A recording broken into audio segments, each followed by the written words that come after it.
بسم الله الرحمن الرحیم. په پیل کې د خبرونو سرټکی. د پاکستان له زندانونو څخه د نږدې 100 افغان اتباعو خوشي کېدل. د هرات خاف د اورګاډي ګرشي له لارې د نږدې 80,000 مټریک ټنو توکو صادرات او واردات.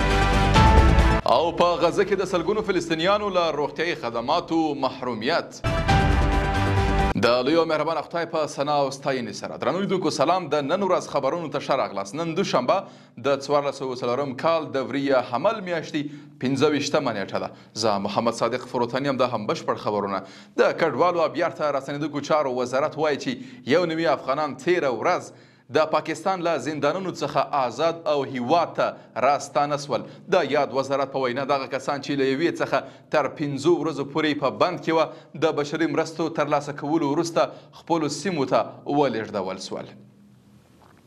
بل خبر کې ټولګټو وزارت وایي چې تیر یوه اونۍ کې د حیرتان، آقیني، تورغونډۍ او هرات خاف اوسپنې پټلیو له لارې 70,000 مټریک ټنه انتقالات شوي. دغه وزارت زیاتوي چې د دغو انتقالاتو له جملې 14,440 ټنه صادراتي توکي وه چې ډیری برخه یې وچه میوه، مالټې او کچالو جوړوي.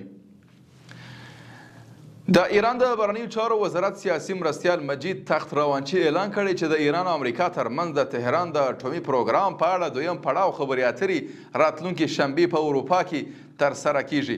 د ایران د بهرنیو چارو وزارت سیاسي مرستیال زیاته کړې چې دا خبرې به هم د عمان په منځګړیتوب ترسره سي. د تسنیم خبري اژانس د راپور له مخې نوموړي دغه څرګندونې د ایران پارلمان د ملي امنیت او بهرني سیاست د کمیسیون په غونډه کې کړی دی. له بلې خوا اکسیوز د دوو باخبرو سرچینو په حواله خبر ورکړی چې د امریکا او ایران ترمنځ د خبرو اترو دویم پړاو به د شنبې په ورځ د ایټالیا په پلازمینه روم کې ترسره سي. د یادونې وړ ده چې د تهران او واشنگټن ترمنځ د غیر مستقیمو خبرو لومړی پړاو تیره شنبه د عمان په پلازمینه مسقط کې ترسره سو. او په پای کې د غزې روغتیا وزارت اعلان کړی چې غزه کې پر الاهلي روغتون د اسرائیلو له برید وروسته دغه روغتیايي مرکز له فعالیت څخه لوېدلی او سلګونه ناروغان له درملنې بې برخې سوي دي. د رویټرز د راپور له مخې نن د اسرائیلو په راکټي بریدونو کې د الاهلي روغتون د جدي پاملرنې او جراحي څانګې په بشپړ ډول ویجاړې سوي دي. د غزې د عامې روغتیا وزارت ویاند خلیل د قران ویلي سلګونه ناروغان او ټپیان نیمه شپه د دغه روغتون پرېښودو ته اړ سوي او اوس مهال له روغتیايي پاملرنې پرته په سړکونو شپې سبا کوي.